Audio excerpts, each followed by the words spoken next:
Haleluya. Unajua wakati mwingine ruhusu akili yako iwe na akili, iwe inafanya vitu kwa reason, kwamba nafanya hiki kwa sababu ya 1, 2, 3. Sio wengine wanafanya, wengine wanafanya hiki. Unaiga tu vitu vingine hata ambavyo havina maana. Tumia na akili yako sawa sawa. Amen.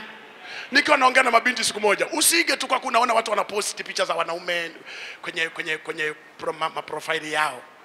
Wengine wameshaolewa tayari, wanaposti waume zao.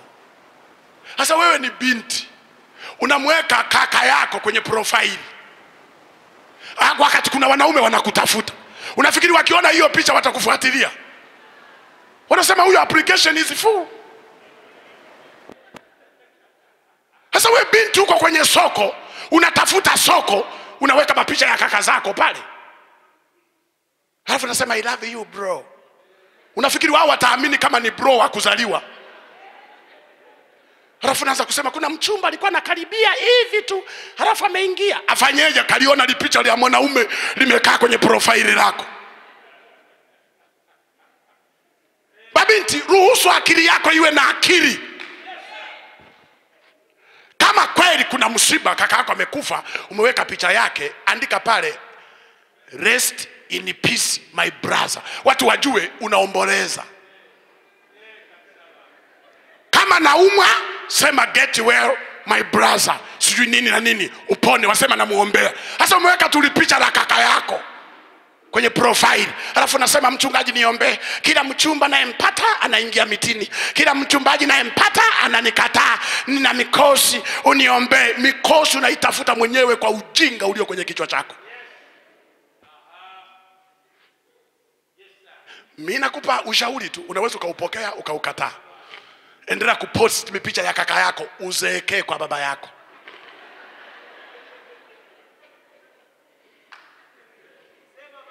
Haleluya. Bwana Yesu asifiwe. Ndio niliwaambia pale Dar es Salaam kuna clip moja ilitembea. Nilisema kuna mabinti hata kaka anasema dada naweza kunipa namba? Stoi namba yangu mimi, stoi namba yangu mimi. Sigawi hovyo. Save ya baba yako sasa. Ndio kae nayo hapo, ikae humo kwenye simu yako, alafu save za kaka. Mimi siwezi kugawa kadi. Sasa wataku approach, watakukuta wapi? Sio kila naye kuomba namba ana nia mbaya.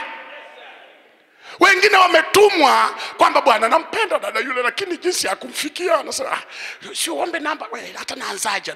Anakuja mtu akakoma, naomba namba, just communication, just. Unasema mimi sitoi. Halafu wachungaji mniombe nini? Nipate mume. Sasa huyo mume anashukaje sasa? Hata Sara alienda kisimani, kawanywesha watu wa ng'ombe wa watu, punda wa watu, farasi wa watu, alijishughulisha. Wakasema huyu ni wife material huyu. Saa nyingine wanaume anadondosha kitu makusudi aone huyu wife material.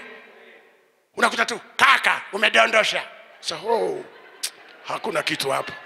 Hai tu binti kenya akili. Kasema brother sorry, umedondosha sasa. Moyo anasema huyu wife material huyu. Kama na uwezo wako nani? Sasa wewe hata brother aliye mbele yako, kaka aliye mbele yako, kumwambia naomba nipishe, unaambia toka kwa njia. Sasa wakati wenzako anasema brother excuse me can I pass here? Sasa huyu ndio mwenyewe. Wengine watu wananisukuma, huyu ananiomba, huyu ndio yeye huyu. Hujajuaga mimi mwanaume hii, kuna mingine imeweka maombi, inasema atakaye niokotea Biblia ndio huyo. Piga makofi mengi na vigeregere. Tuachane na hayo. Turudi hapo kwamba dhambi ya ulevi ni mbaya. Inaharibu familia za watu. Familia nyingi zimesambaratika kwa sababu ya ulevi. Ni mbaya. Hata kama mnasema na hubiri kishamba, nikusaidie mstaarabu sasa. Nikusaidie kistaarabu. Na tukasema ya pili kwamba dhambi nyingine ambayo na yenyewe inamfuata mtu kulingana mazingira yake. Maana tulisema pombe nayo imegawanyika sehemu kungapi? tatu. Tulisema kuna pombe za wastaarabu, pombe za watu wa kawaida na warara hoi. Tulisema wale wastaarabu wasomi wanakunywa mawhisky, sima nini, majina ya Kiingereza. Tukasema hawa wengine hawa wanakunywa hizi new generation za wale waliokwenda shule wakaiacha shuleni. Halafu tukasema kuna za wale waliokwenda shule wakarudia njiani, ndio wanakunywa machangazo manini hawa manini hayo. Lakini tulisema ukilewa ulevi ni ule. Alielewa mabia, alielewa new generation, alielewa mataputapu, hayo generation manini hayo. Wote ni walevi na jehanamu ni hii. Hakuna VIP. Kwamba wewe ulikunywa za kisasa ungua upande huu. Wewe ulikunywa za kishamba ungua upande huu. Wote ni walevi, ila ulevi unamfuata mtu kulingana na kichwa chake. Lakini tulikuja dhambi nyingine mbaya ambayo hata kuhubiriwa siku hizi haihubiriwi sana. Kwa sababu kiitaja unaweza ukapoteza watu. Watu wengi wanaikwepa. Utasikia tu tulinde maadili ya aina gani? Sema ukweli. Tulisema dhambi inayotafuna kanisa kwa sasa ni dhambi ya uzinzi na uasherati. Inalitafuna kanisa. Watu wengi wameacha mapombe, wameacha vitu gani? Hapo Shetani amewachezea. Na nilikwambia hakuna dhambi inayoumiza kama kuishi na mwanaume asiye mwaminifu, kama kuishi na mwanamke asiye mwaminifu. Unajua katika ulimwengu huu bora watu wakuibie makochi yote, sofa zote, wabebe na TV na kagari kenu sijui na nini, lakini wakuachie mwenzako. Inauma. Hakuna kitu ambacho siku hizi kimefanya watu wengi wana vidonda vya tumbo, watu wengi wana pressure, watu wengi hawana amani. Kama umegundua mwenzako sio mwaminifu, inauma. Ni pain. Vitu vingine vinavumilika, lakini sio hiyo. Na hiyo sio tu kwa binadamu.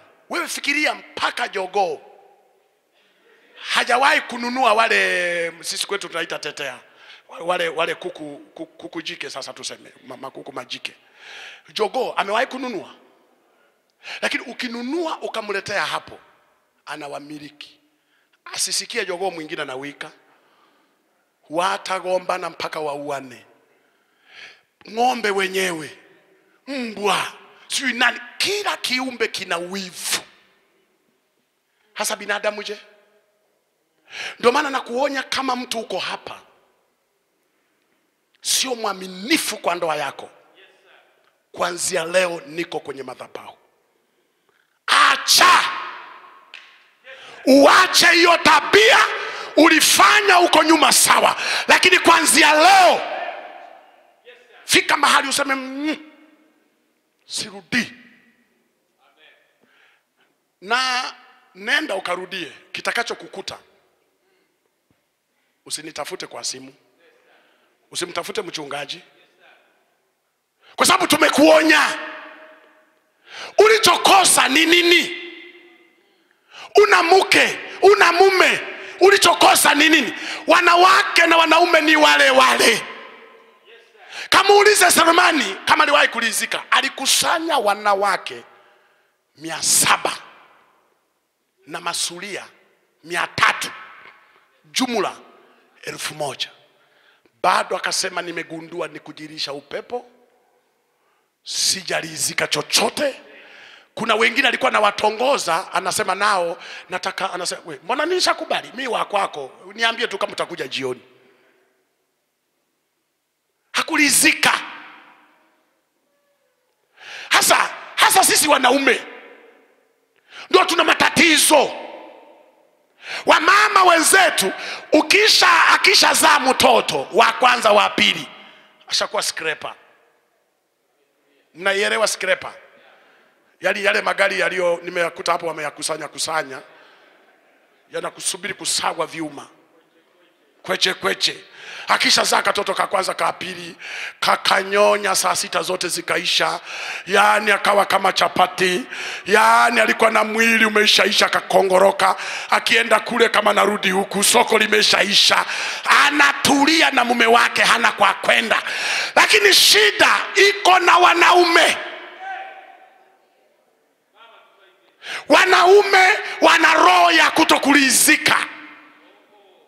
Ndio maana wengine anaanza kutokuwa mwaminifu siku ile ile ya ndoa. Wako mbele ya madhabahu, kamama kamejiremba, kametoka saruni, kako vizuri, jamaa limekula suti liko hapa. Anapita binti mwingine, hey! Kijana anaanza anaanza kufananisha, nisingefanya haraka, huyu hapa. Yani hapo hapo hajaishi naye tayari anachepuka kimawazo. Anaanza kudivert hapo hapo.